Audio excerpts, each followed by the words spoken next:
Assalamu alaikum. Hello and welcome back to my another video. It's me Tamim Iqbal. Today I have come to a fantastic place. As a nature lover, I try to spend my time with nature. So as you can see behind me, the nature is really dazzling and mesmerizing.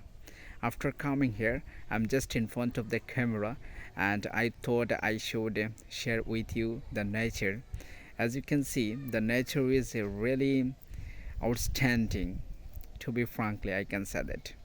Okay, and try to express ourself whenever you visit, whenever you get something around you, and as usual, you are doing daily activities. You can translate it in English.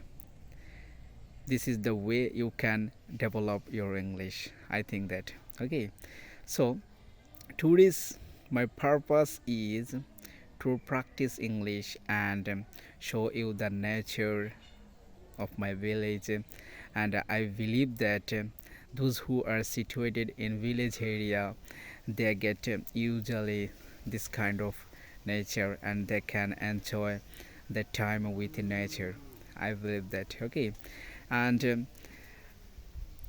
it is not only dazzling nature but also I feel like wind, because this is the winter season, and then now the hair is touches my body, and the hair whispering, this is the really amazing for me. Okay, this is the way. So I do not want to make it more longer. See you in the next video. Till then, stay well, stay connected with Times English Care. Bye bye. All the best.